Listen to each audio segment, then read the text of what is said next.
People at Brookside Fitness had seen a lot of things: arguments over machines, guys grunting too loud, girls taking mirror selfies, but no one had ever seen that.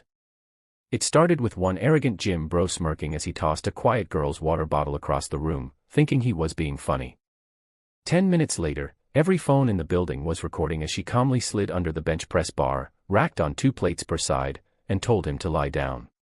What happened next left the entire gym silent, and him staring at the ceiling with eyes wide in shock. Emma Wright never liked attention. She was the kind of person who slipped into a room without a sound, claimed the furthest corner, and prayed no one would talk to her.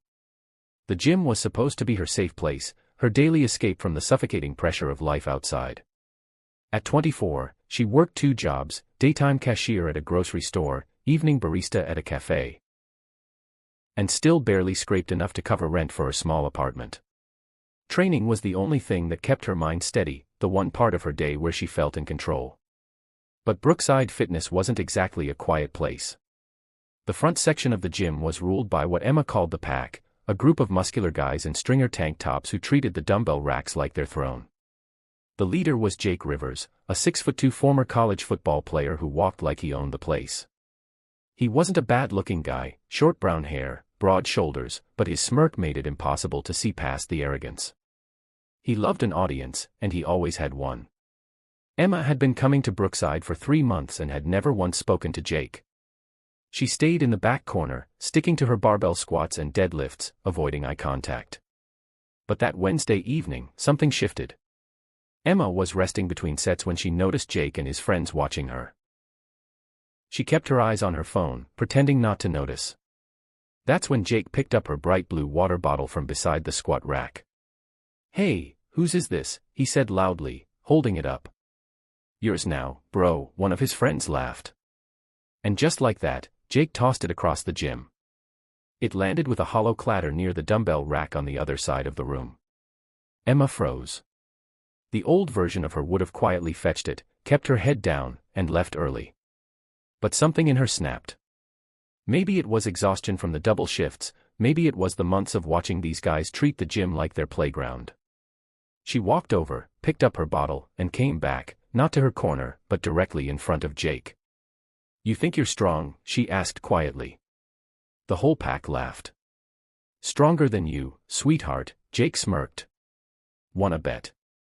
Her lips curled into the faintest smile. "Bench press." "You, lying down." "I'll rack the weight." "Let's see if you can handle it."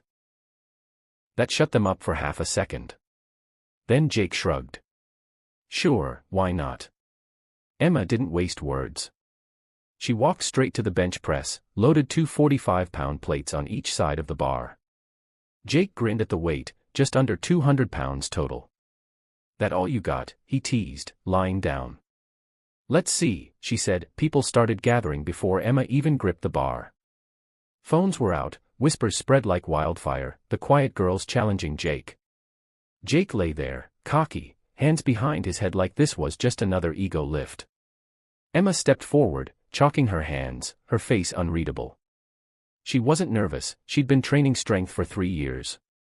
Her late father, a retired firefighter, had taught her proper lifting form in their garage when she was 16. Back then, the barbell had been their language.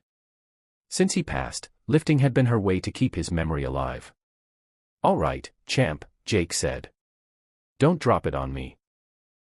She ignored him, set her stance, and unracked the bar effortlessly. Her triceps and chest muscles tightened in perfect coordination as she lowered the bar, slow, controlled, until it hovered just above his sternum. Jake smirked, until she paused there, holding the weight perfectly still. Then she pressed it up. Not just once, she pressed it 5 times, each rep clean, smooth, without a hint of strain. On the last rep, she held the bar locked out over his chest, her eyes locked on his. "Still think you're stronger?" she asked, her voice calm, almost soft. Jake didn't answer. His friends had stopped laughing. The entire gym was silent except for the faint clink of iron. Emma racked the bar, stepped back, and without waiting for applause, grabbed her water bottle and walked away. The whispers started as soon as she was gone. Videos were already being posted online. Jake sat up, rubbing the back of his neck, his ego cracked wide open. From that day on, no one at Brookside Fitness touched Emma's things.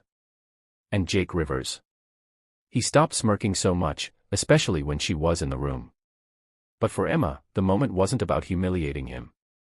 It was about proving to herself that she didn't have to be invisible anymore. Strength wasn't about who could lift the most, it was about having the courage to stand up, even when you wanted to disappear.